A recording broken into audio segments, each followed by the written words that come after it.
Olá, o Unesp Notícias começa agora e nesta edição vamos refletir sobre a força e a resistência da população negra no Brasil. Neste sábado, 20 de novembro, é o Dia Nacional da Consciência Negra.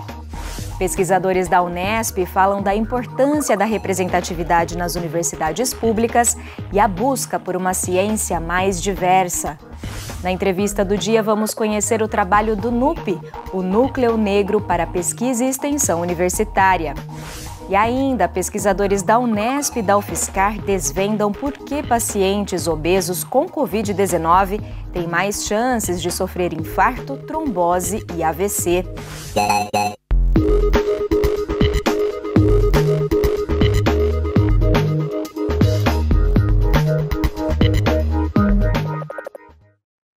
Neste sábado, 20 de novembro, é o Dia Nacional da Consciência Negra.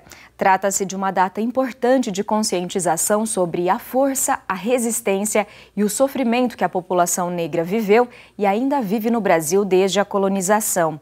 Ela foi escolhida por marcar a morte de Zumbi dos Palmares, um dos maiores líderes da resistência negra do país. A nossa equipe ouviu pesquisadores negros da Unesp para entender a importância do trabalho que desenvolvem em busca de uma ciência mais plural. Olá, meu nome é Boladi Xavier, tenho 23 anos, faço parte do Coletivo Negro Dandara e do NUP da Unesp de Assis. Estou no último ano do curso de História e estou aqui para falar sobre como é ser pesquisadora negra no Brasil.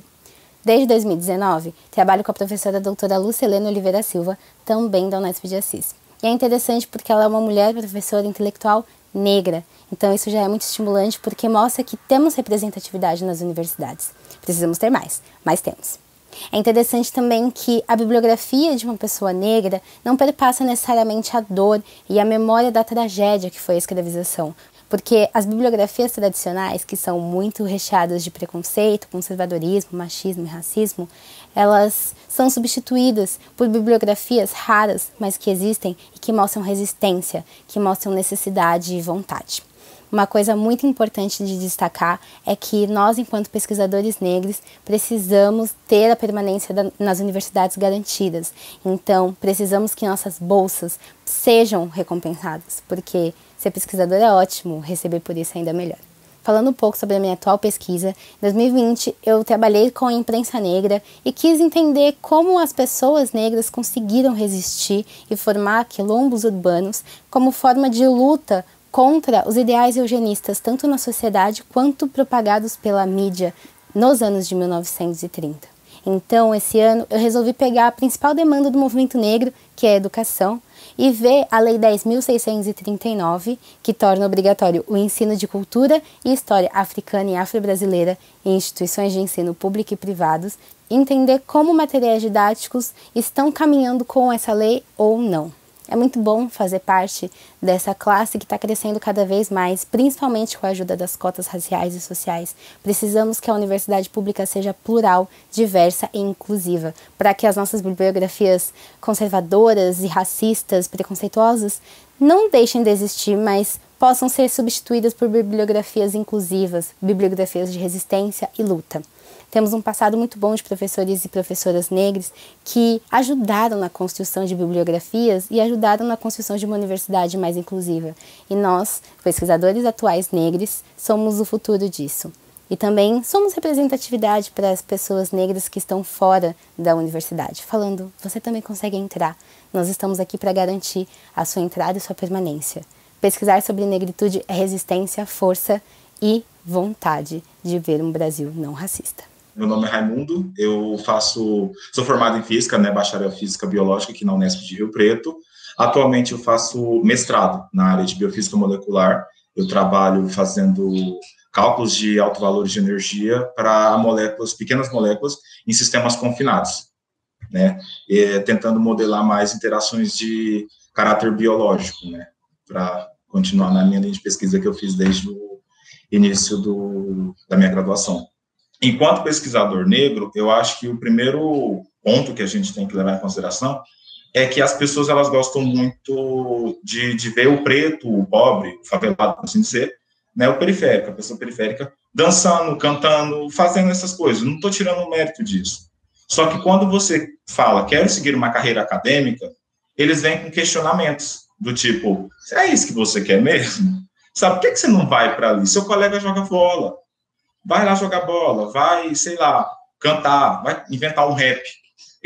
Quando você, né, faz essa parte mais cultural, todo mundo aplaude, mas quando você realmente pretende e quer seguir o campo científico, aí eles começam a colocar empecilhos. E um outro ponto que eu acho que é muito característico disso é quando você vai apresentar os seus resultados, as pessoas elas começam a te questionar mais para saber se você tem certeza daquilo que está fazendo. Elas começam a te questionar mais, abordar mais. Eu já tive que chegar a deduzir equações para provar que eu sabia o que eu estava fazendo, sabe? Porque a pessoa não queria me levar a sério. Sem contar também que a pessoa, para se tornar pesquisador em pós-graduação e tudo mais, ela tem que se manter. E como, né, a maior população brasileira é preta, mas só que a universidade pública, ao mesmo tempo que te apoia, te dando cotas e tudo mais, essa pessoa preta, por assim dizer, ela tem que se manter. Ela como eu já disse, da área mais periférica, em sua grande maioria, então ela tem que ajudar a família, ela tem que se manter, e sem contar que essa grande parte é de escola pública, e na escola pública em si, já no começo, você não tem tanto estímulo para seguir carreira acadêmica, ou para seguir qualquer outro ramo disso, porque a gente sabe o jeito que o ensino público brasileiro é, né, principalmente na questão do ensino fundamental e médio. Então, começa desde o fundamental e chegando no ensino médio, você só está querendo sair daquela questão de estudo, porque já é uma coisa muito degradada, né, o jeito que eles fazem é muito sucateado, e você só quer arrumar um emprego e pronto, e se manter, viver a sua vida. Porque é isso que você é ensinado, não seguir o ramo acadêmico. E aí, por isso, a gente chega na questão de, quando você vê um preto dançando, cantando, é mais comum, você bate palma, porque, querendo ou não, é isso que eles mais ensinam. Quando você desenvolve o seu projeto, você faz tudo, né? Você, mesmo tendo, né, tido todo esse êxito na graduação, vamos supor, um mestrado, e você quer seguir no doutorado, você não carrega só o seu peso, você ainda carrega o peso dos familiares, dos amigos, porque, querendo ou não, você, mesmo enquanto cientista, enquanto pesquisador, você ainda está envolto no círculo social. Então, os problemas sociais ainda te afetam, porque mesmo você participando de uma área, de um círculo mais elitista, como a universidade, você ainda, no final do dia, volta para os seus problemas pessoais, para os problemas sociais que te rodeiam. A gente está caminhando a passos lentos, né? A gente começou com as cotas, a gente começou aumentando as cotas, começou a ajudar esses alunos, mas eu acho que a Unesp, por exemplo, ela está se tornando um exemplo, né, nessa situação, porque ao mesmo tempo que ela dá as cotas, né, ela utiliza das cotas para chegar nesse pessoal, ela ainda ajuda esses alunos a conseguirem se manter na universidade pública, porque, querendo ou não, grande parte deles acabam tendo que se mudar de cidade, acabam indo, né, em situações financeiras, né, desfavoráveis, né, para outra cidade, um outro círculo social. Então, de certa forma, a Unesp ajuda, né, principalmente com o NUP, ajuda a fazer com que essas pessoas tenham o sentimento de pertencimento àquele local aumentado, porque, querendo ou não, isso é importante. Eu me chamo Gustavo Henrique Pereira da Silva, eu sou formado em Geografia pela Unesp, no campus de Presidente Prudente, e atualmente eu sou estudante de doutorado em Geografia pela mesma instituição.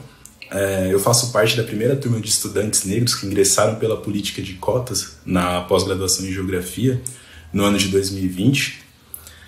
Atualmente, eu venho desenvolvendo uma pesquisa no âmbito da climatologia, dentro da geografia, que tem por objetivo estudar a ocorrência de eventos extremos climáticos em cidades de porte médio e em ambiente tropical continental.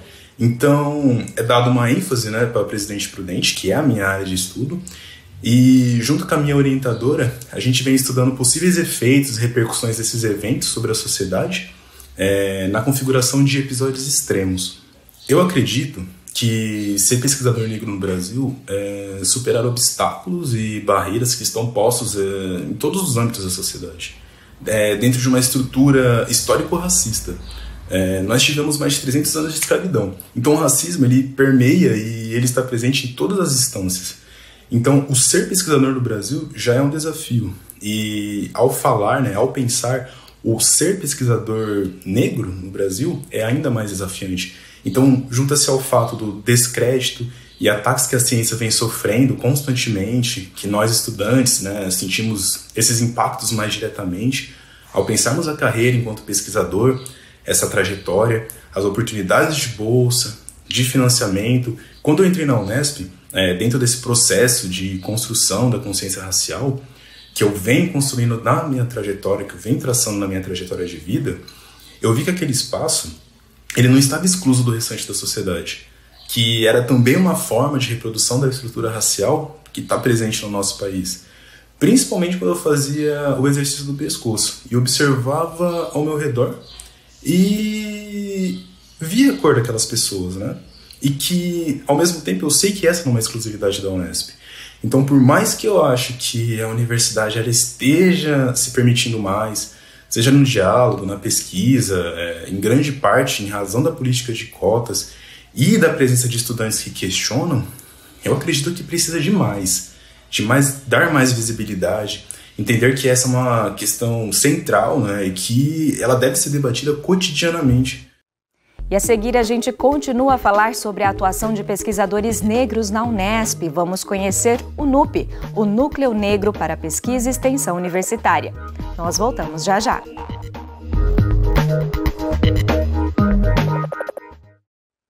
A Unesp conta com um grupo que reúne professores, pesquisadores e alunos com o objetivo de desenvolver e estimular atividades de extensão e de pesquisa sobre temas relacionados às questões étnico-raciais. É o NUP, Núcleo Negro para Pesquisa e Extensão Universitária. Atualmente, a professora Mônica Galindo, do IBILSE da Unesp em São José do Rio Preto, é a coordenadora executiva do grupo. Ela conversou com o repórter Júlio Penariol para contar um pouco mais sobre a atuação do NUP. Primeiramente, professora Mônica, muito obrigado por aceitar o nosso convite para falar aqui com a gente hoje sobre o NUP, o Núcleo Negro para a Pesquisa e Extensão da Unesp, um grupo muito importante para a ciência, para a produção do conhecimento científico. Olá, Júlio, um prazer muito grande estar aqui com vocês para a gente conversar um pouquinho a respeito do NUP da Unesp. Eu que agradeço muito e o NUP agradece também. Muito obrigada. Professora, para a gente começar o nosso bate-papo, então, gostaria que você falasse desde quando o NUP existe e com quais objetivos ele foi criado. Certo. Olha, o NUP, ele existe desde 2000. Aí, nesse movimento, né, de legislação, de organização, então a gente vem crescendo e se organizando e reorganizando desde esse tempo. Até quando eu fui ver agora nessa questão do 2000, a gente que passou o ano 2000 já adulto, né, dá até um susto, né, porque 2000 parece, né, que não faz tanto tempo, mas aí o NUP está aí com mais de 20 anos de existência e de se constituindo, né, se organizando. Então, eu diria o seguinte, a gente como objetivos assim gerais, né, o NUP quer estimular e desenvolver atividades de extensão e de pesquisa dentro da Unesp, e quando a gente fala de extensão, obviamente a gente pensando também fora da Unesp, né, nas cidades, nos campos onde a gente está.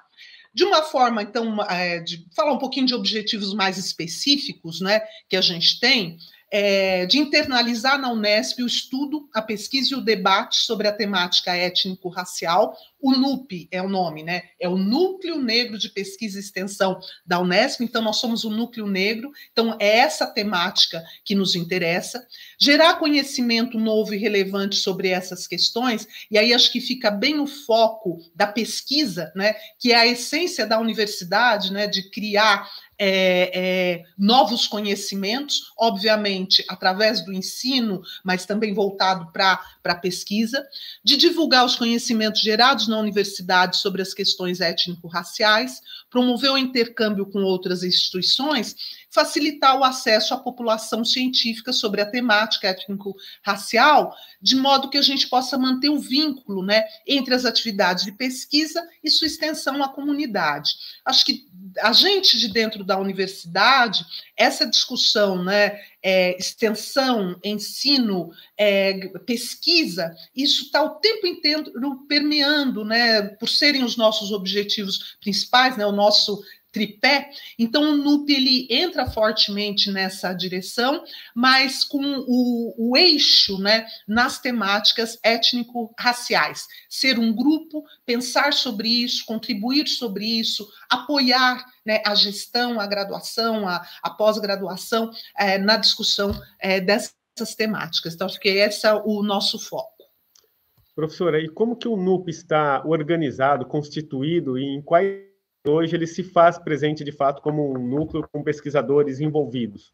Isso, olha, então só recordando um pouco, né, a Unesp, nós estamos em 24 cidades, né, somos 34 campos, mas estamos em 24 cidades. O NUP hoje, ele está em 10 cidades, mas a gente tem, assim, uma curva ascendente, por isso que eu fico contente, tá? Ainda não chegamos na metade, né, mas a gente está crescendo, né? Então, hoje nós estamos em Araraquara, em Assis, em Bauru, em Franca, Ilha Solteira, Marília, Presidente Prudente, Rosana, São José do Rio Preto e São Paulo. Então, hoje somos 10, com outros grupos que estão aí também se organizando, querendo se organizar, e o plano, obviamente, o nosso objetivo é que a gente esteja em todas as cidades da Unesp. Você vê a Unesp, né, acho que a gente tem, né, uma grande vantagem, né, e uma característica muito importante nossa é o fato de nós sermos realmente a Universidade do Estado de São Paulo. Nós estamos distribuídos, né, por todo o Estado de São Paulo. O que coloca, obviamente, uma riqueza e uma diversidade, uma possibilidade de estarmos em todos os lugares, mas, ao mesmo tempo, também uma certa dificuldade dessa distribuição, dessa coisa não centralizada. Então, também não é diferente com o NUP. Nós temos, então, uma coordenação, né, uma coordenação executiva, que hoje está comigo, que sou de São José do Rio Preto, e com a professora Maria Valéria Barbosa, que é de Marília, e uma coordenação científica, que está com o professor Dagoberto Fonseca, de Araraquara. A nossa última gestão esteve com o professor Juarez Xavier e com a professora Claudete Nogueira. O professor Juarez é de Bauru e a Claudete era de Araraquara. Nos campos, nós temos, nas cidades, né, na verdade, a gente tem hoje, mesmo que a gente tenha 2 campos na cidade, hoje a gente tem um por cidade, essas 10 cidades que eu disse. Nós temos os grupos organizados que nós chamamos de grupos de trabalho, mas eles são, de certa forma, autônomos, né, para agir, atuar, trabalhar nas suas próprias cidades. E tem um supervisor e um vice-supervisor, né, para se organizarem. E o que a gente tem feito neste último ano com mais frequência, né? Nós temos tido reuniões mensais com esses supervisores e esses vice-supervisores, justamente para a gente ir caminhando nessa ideia importante, né, da gente ter os núcleos, os grupos de trabalho, mas ter, ao mesmo tempo, a ideia da gente se fortalecer do NUP Unesp como um todo, que é esse exercício, né? Os NUPs, assim como a Unesp, elas acontecem na cidade, mas, ao mesmo tempo, nós temos uma unidade, né? Temos que ir construindo, né, essa coisa que nos une como uma universidade só, como um NUP só, e então a gente tem promovido e tem buscado ações em comum, além de compartilhar também o que tem sido feito em cada um dos grupos de trabalho. Então, tá caminhando nessa direção, como já vinha também, né, nesses últimos 20 anos, com foco em uma época numa coisa, às vezes um foco mais em outras coisas, mas acho que a gente tem caminhado assim. Legal, professora. E que tipo de diálogo o NUP consegue estabelecer com os coletivos negros que existem dentro da Unesp e também fora da Unesp? Como que é essa relação de colaboração entre o núcleo e esses coletivos? Olha, você falou, né, você vê interessante, você falou, né, nós temos coletivos dentro, né, da Unesp e também os coletivos fora. Então, veja, eu entendo as ações, né, como o NUP ele acontece, né, acontece nas cidades, como a Unesp realmente acontece nas cidades. Então, as ações que têm sido desenvolvidas, isso eu posso dizer sem medo, em todos os grupos que a gente tem, eles sempre têm um diálogo muito próximo. Então, por exemplo, eu não vou citar o nome das cidades para não pecar e esquecer alguma, mas falar das ações em gerais. Então, por exemplo, nós temos minicursos, né? Minicursos que o grupo de determinada cidade organiza e ou ele convida pessoas, né, da própria cidade, e agora a gente está com a questão remota abriu, né, as possibilidades de contato, ou ele é aberto para que as pessoas da cidade também, de alguma forma, possam participar. Nós temos grupos de trabalho que têm reuniões mensais de estudos com autores, autoras negras ou de temáticas relacionadas, e isso estabelece um contato importante. Nós temos, por exemplo, eventos culturais. Então, vou dar um exemplo, né, que, aliás, é de Bauru, né, do samba na cidade, né, que é essa discussão, que é uma coisa cultural, que é falar como o samba como um patrimônio, né, nacional e também diretamente relacionado com a cultura negra, que, de uma certa forma, envolve tanto os grupos de fora como os grupos de dentro. Nós temos pesquisas sendo realizadas a respeito de territórios negros na cidade, que é esse foco de pesquisa, e que como que isso vai se dar? Justamente no diálogo, né, e no contato, né, dos grupos, dos coletivos, das atividades que estão sendo feitas nos territórios das cidades, né? Além disso, para falar um pouco externamente, não só a respeito dos coletivos, mas outras instituições, o NUP, como o NUP Unesp, estabeleceu uma parceria com o Ministério Público do Trabalho, né? Então, acho que essa é uma parceria interessante que está se constituindo, né, justamente para a gente poder discutir e apoiar ações relacionadas às empresas e no movimento de contratação, né, de jovens negros, de parcerias negras. Então, a gente está falando aí de parcerias externas, né?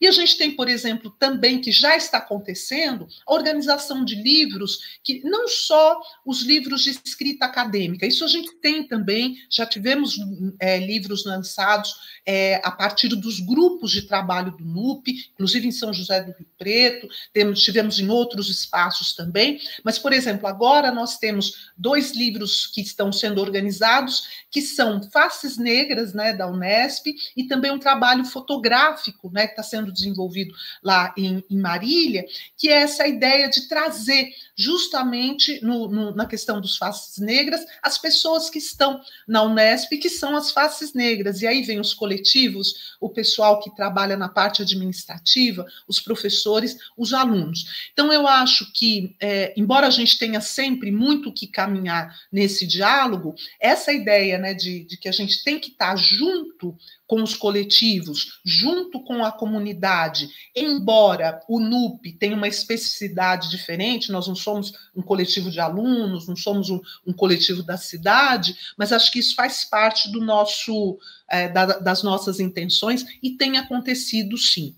Dá só mais um exemplo de uma outra instituição em que esse diálogo acontece, os conselhos municipais da cidade. Por exemplo, o Conselho Afro, quando faz as programações, aí vou dar o exemplo de Rio Preto, que eu conheço um pouco mais, por estar lá, ele já nos chama, eles falam como é que o NUP vai entrar nessa programação. E eu, ao contrário, também, né? Tudo que a gente tem feito, conversa com eles. Então, você vê, a gente tem também um contato, né, com um conselho, que é alguma coisa que é da política da região, que é um conselho, né, que trabalha numa outra esfera, mas que também tem um contato próximo, e tenho certeza que isso acontece nas outras cidades também. Com certeza são diálogos importantes para fortalecer a causa, professora. Exatamente. Falando um pouquinho agora do censo sobre as diversidades, que foi divulgado esse ano, né, pela Unesp. De acordo com os números, a Unesp tem hoje mais ou menos 22,5% dos alunos de graduação que se autodeclararam negros e pardos. Já na pós-graduação, de acordo com esse censo, o número cai um pouquinho e chega a mais ou menos 20% de alunos de pós que são negros ou pardos. Ainda é, professora, um desafio para esses alunos negros, pardos e de outras de escolas públicas, de indígenas, enfim, ainda é um desafio para eles chegarem à universidade, mesmo com as cotas, e seguirem a carreira de pesquisa, a carreira científica? Mas, Júlio, sem sombra de dúvida, né? Acho que a gente está dizendo assim, a gente tem avançado, né? Acho que nesse aspecto eu sou um pouquinho otimista, né? Ou quero ser, pelo menos, né? Mas não no sentido de ser inocente, mas no sentido de olhar para trás e ver que a gente efetivamente tivemos avanços, né? Então, a questão das cotas realmente ajuda, né? Amplia. Então, a gente tem dados a respeito disso, da ampliação do número de alunos na graduação, embora, por exemplo, quando a gente vai ver os cursos, essa entrada ela também é diferente. Então, se vê, 2022 a gente vai ter uma avaliação, uma discussão importante sobre as cotas, então nós vamos estar muito atentos a essas coisas, né? Avançamos, sem sombra de dúvida, mas não avançamos da mesma maneira, não avançamos da mesma forma em todas as regiões, não foram em todos os cursos da mesma forma, então nós temos muito que caminhar, embora já tenhamos caminhado. Mas veja, conforme você vai, né, pensando, vou falar assim, verticalmente, né, mas em termos de carreira, né, quando você pensa na pesquisa, você vai tendo um número menor. E aí, de negros e mesmo das pessoas da escola pública, né? Então, se impõe essa necessidade da gente continuar nesse avanço, né? Por isso que a gente tem falado, não só na nossa universidade, mas em outras universidades também, da questão das cotas para a permanência, para a entrada dos alunos na pós-graduação. E aí uma outra questão, você vê, quando a gente fala da graduação, então você vai ter alguns alunos que efetivamente querem, né, continuar na carreira acadêmica. E você vai ter também entre os formados aqueles que vão enfrentar os obstáculos em termos de trabalho, né, se eles querem, né, ir para uma empresa, se eles querem trabalhar em outras carreiras. Então, você veja, os desafios são muito grandes, né, e em cada espaço você vai vendo esses desafios acontecendo. Quando comentei com você sobre essa parceria com o Ministério Público, vai também nessa direção. Então, não sei se você se lembra, teve uma grande rede varejista, há um tempo atrás, que fez um processo seletivo de trainees, né, só para pessoas negras, que aí gerou uma grande discussão de que se pode, se não pode, se é racismo, se não é, né? Mas o testemunho, né, o que eles contam, né, dessa seleção é um testemunho muito interessante. Ela fala, fez a seleção, nós tivemos um encontro com o Ministério Público e com essa empresa para incentivar outros empresários a fazerem também. E aí uma pergunta que eu achei muito interessante que foi feito foi se ela precisou quando na contratação, fazer ajustes, ter que dar treinamento extra para essas pessoas que passaram como trainees. E naquele caso, veja, ela falou, não precisei fazer nada. Todas aquelas pessoas estavam formadas, bem formadas, e, na verdade, o acesso que estava sendo complicado, mas não era uma questão de formação. E que são também os mesmos dados que nós temos a respeito das cotas, né? Quando a gente chega no final dos cursos, os alunos cotistas e não cotistas, eles vão enfrentar as questões do curso, mas eles conseguem superar aquela questão da entrada, que muitas vezes é de uma formação um pouco deficiente, de uma forma muito importante. Agora, permanência. Como é que a gente está fazendo isso? Como é que a gente precisa continuar apoiando esses alunos? Aí sim é um problema que se coloca para nós e que nós precisamos enfrentar, né? E nesse sentido, talvez diga assim, um problema... não vou dizer que não é um problema bom, mas é um problema que se coloca porque os alunos da escola pública, alunos negros, estão dentro da universidade. Então, isso é uma coisa importante para a gente não perder de vista, né? Então, a gente tem que dar agora outros passos, e sim, você tem razão, tanto em termos da pesquisa, como em termos de empregabilidade, é um desafio que continua e que a gente precisa atuar.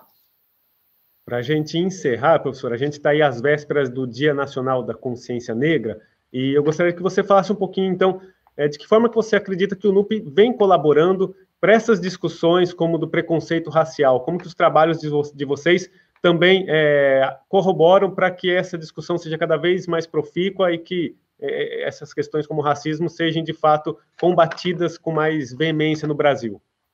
Olha, o Júlio, eu entendo, por exemplo, nosso papel como universidade, aliás, até quando a gente conversa com os coletivos, fala, o NUP é um núcleo institucional. Então, nosso papel como universidade, ele está relacionado à produção do conhecimento e à formação. Então, o NUP, nesse sentido, né, aliás, um dos papéis da universidade, né, ele colabora, acho que fortemente, porque traz um grupo, né, de pessoas que estão preocupadas com essa formação, com o desenvolvimento de um conhecimento, né, com uma divulgação desse conhecimento relacionado com as questões étnico-raciais. Né? E aí eu chamo, né, para a gente um pouquinho, né, o Paulo Freire, que ele vai dizer o seguinte, a educação ela não é capaz de fazer uma mudança sozinha. Entretanto, não existe mudança se a gente não se a gente não mexer na educação. Então, pensar nas questões do ensino, pensar nas questões da pesquisa, divulgar conhecimentos, ser um grupo que permita que esses alunos vejam que existem outras pessoas negras da escola pública, pardos dentro da universidade, por isso aquele lugar é um lugar para ele também, eu entendo que é uma contribuição muito importante que o NUP pode fazer, deve fazer, tem feito, tem muito o que fazer, mas tem feito. E eu gostaria só de terminar também dizendo uma coisa, às vezes a gente fala das cotas, da presença da população negra dentro da universidade, como uma vantagem, obviamente, para a população, para nós, né? Infelizmente, nós ainda temos famílias em que, em 2021, aí, a gente está tendo a primeira geração de pessoas na universidade. Mas o que a gente não pode perder de vista é que a entrada da população negra, a entrada dos alunos na escola pública é bom para a universidade. É bom para a população, sem dúvida, mas para a universidade também, porque traz outros olhares, traz outras perspectivas, né? Amplia, né, as possibilidades de trabalho. Então, é isso, acho que a gente tem que estar junto, o NUP apoia, o NUP trabalha, e a Unesp tem, né, trabalhado também nesse sentido. Bom para o conhecimento, bom para a universidade, bom para a população, bom para o nosso país, bom para o mundo, né? Porque a gente vai ter aí mais gente envolvida, mais gente podendo se desenvolver, mais gente conhecimento e menos racismo, menos preconceito. E olha, em homenagem ao Dia da Consciência Negra, a Unesp faz o lançamento do segundo episódio do documentário Caminhos quando os sonhos encontram a educação. Acompanhe a história da Maria Helena Rosa, que aos 55 anos ingressou no curso de Ciências Biológicas da Unesp em Bauru. Mulher, negra, mãe solo, Maria atua como terceirizada na limpeza do campus e investiu na sua formação. Frequentou o projeto de educação de jovens e adultos e o cursinho pré-universitário da Unesp. Confira mais detalhes dessa trajetória de inspiração lá no YouTube oficial da Unesp, neste sábado, a partir das 10 da manhã. E nós vamos agora para mais um intervalo rápido e a seguir a descoberta de pesquisadores da Unesp e da UFSCar sobre a relação entre Covid-19 e o aumento dos riscos de infarto, trombose e AVC. Continue ligado.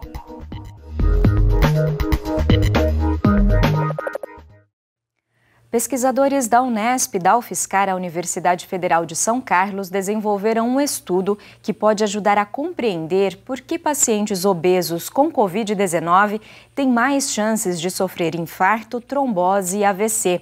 Foram estudados 109 pacientes com quadros moderados da doença, internados nas cidades de Bauru e São Carlos. E eles apresentaram uma perda da capacidade de contração e relaxamento dos vasos sanguíneos. Vamos entender então por que isso ocorre. Antes de mais nada, é importante ressaltar que a Covid-19 é uma doença sistêmica, ou seja, ela não acomete apenas os pulmões, mas também afeta outros órgãos, incluindo os vasos sanguíneos, que desempenham funções fisiológicas importantes, como controle da coagulação e inflamação, além da regulação do fluxo sanguíneo para outros órgãos do corpo humano. A partir desse conhecimento, ou seja, de que a Covid-19 pode afetar diretamente os vasos sanguíneos, a nossa pesquisa buscou identificar quais seriam os fatores ou características que poderiam potencializar esse dano ao vaso sanguíneo durante a infecção pelo vírus da Covid-19. Então, em nosso estudo, nós avaliamos 109 pacientes com a Covid-19 internados em 2 hospitais da região, o Hospital Estadual de Bauru e a Santa Casa de São Carlos. Desses pacientes avaliados, nós coletamos dados de caracterização, como idade, peso, altura, exames de sangue, se esses pacientes estavam fazendo uso de oxigênio, entre outras informações. E também realizamos a avaliação dos vasos sanguíneos, da função dos vasos sanguíneos, de forma não invasiva, por meio de um exame com ultrassom. E o primeiro resultado do nosso estudo, e que nos chamou bastante atenção, é que de cada 10 pacientes que foram avaliados, aproximadamente 9 estavam acima do peso, ou seja, eles tinham sobrepeso ou obesidade. E isso nós conseguimos avaliar pelo índice de massa corporal, também conhecido como IMC, que é uma medida obtida por um cálculo simples e que utiliza o peso e a altura da pessoa.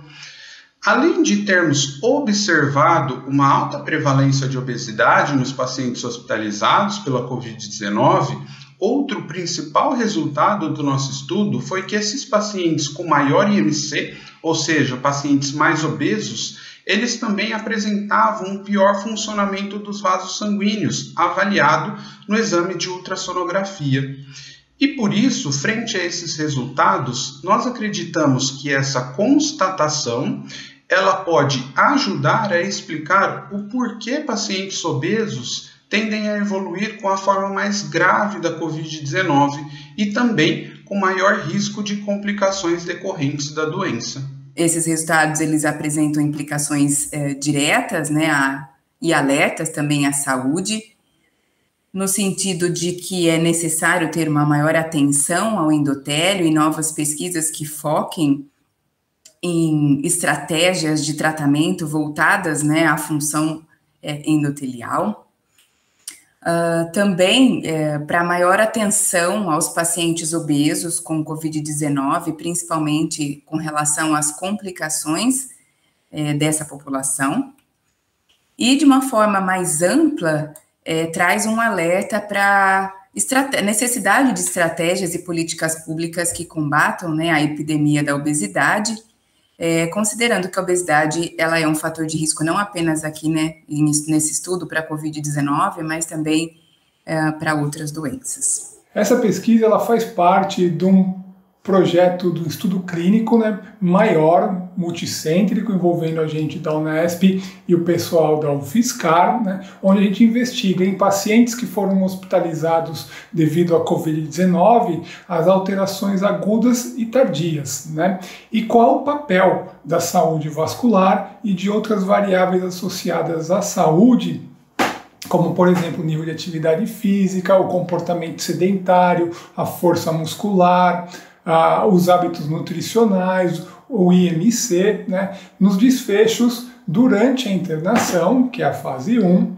né, de 30 a 45 dias após a alta hospitalar, né, que já está na fase do Covid crônico, né, que é a fase 2 do nosso estudo, e por fim a gente vê o efeito de um programa de reabilitação remoto, que é chamado de telereabilitação, né, com exercícios físicos, 3 meses após o término da fase 2. Né? O estudo já está na sua fase final, né? Nós aqui da Unesp contribuímos com o envolvimento dos pesquisadores envolvidos no projeto, né? Com o oferecimento do espaço para as avaliações, o laboratório que eu coordeno, o LEDOC, né? E todos os equipamentos utilizados nessa pesquisa. Né? E essa é uma pesquisa que já está na sua fase final, onde no momento nós estamos fazendo a reavaliação dos últimos participantes que estão envolvidos, né, no programa de telereabilitação, né, e em breve vamos ter muitas publicações ainda referente a esse projeto, tanto dos estudos da fase 2, né, quando a gente vai ver o papel da atividade física, da força muscular, como o indivíduo vai estar após a alta hospitalar, né, como o efeito da telereabilitação nas variáveis de saúde. Com relação à parceria entre as universidades, essa parceria ela é de grande valia, né? Então, as universidades são fontes potenciais de geração de conhecimento e inovação, onde se concentram os pesquisadores, as ideias, né? Então, essa parceria, ela permite uma troca de conhecimento entre os pesquisadores, a mobilidade, uma otimização de recurso público, né? Visto que com essas parcerias a gente consegue ter resultados mais consistentes, mais robustos, né? Que possam aí elevar a ciência feita no Brasil e o conhecimento obtido em função aí dos benefícios à sociedade. E para a gente encerrar, uma última informação. A TV Unesp recebeu a confirmação da autorização de uso do canal universitário disponibilizado pela operadora NET Claro em mais 6 cidades do interior paulista: Araçatuba, Araraquara, Franca, Guaratinguetá, São José do Rio Preto e Sorocaba. Assim, em breve, os moradores dessas cidades vão poder acompanhar todo o conteúdo transmitido pela TV Unesp. O professor Francisco Machado Filho, diretor da TV Unesp, explica a importância dessa conquista. O plano da TV Unesp sempre foi fazer essa expansão, né? Assim que a gente, né, assumiu a gestão em 2017. Porém, no sinal aberto, há uma limitação física. Há cidades que não existem mais canais disponíveis. Até mesmo a escolha de Botucatu e Itapeva foi uma questão técnica, não foi uma decisão propriamente, uma iniciativa livre para a escolha da cidade. Então, a única maneira da gente conseguir fazer essa expansão é pelo cabo. E aí, aproveitando a Lei 12.485 de 2011, que nos dá direito ao uso desses canais nas operadoras, a TV Unesp vem tentando, onde for possível, onde ela estiver presente, nas cidades que ela estiver presente, também utilizar esse canal. E tivemos aí a grande satisfação da NET nos autorizar nessas 6 cidades importantes, com campos com grande quantidade de alunos e também uma grande base de assinantes, que é isso que importa pra gente, né? Que agora a gente vai ser visto por mais pessoas também no cabo. Com essa segunda etapa de expansão, vamos dizer assim, a gente faz uma estimativa por alto de mais ou menos que agora a TV Unesp vai conseguir atingir uma base de 1,5 milhão de pessoas, somando os assinantes da TV a cabo mais a audiência da TV aberta.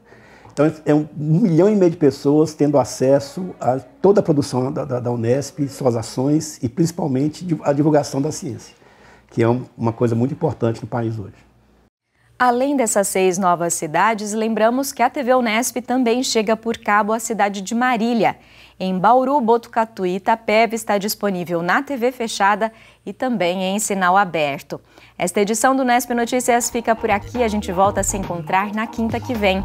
Acesse o nosso canal no YouTube para acompanhar mais novidades. Uma boa semana para você. Tchau!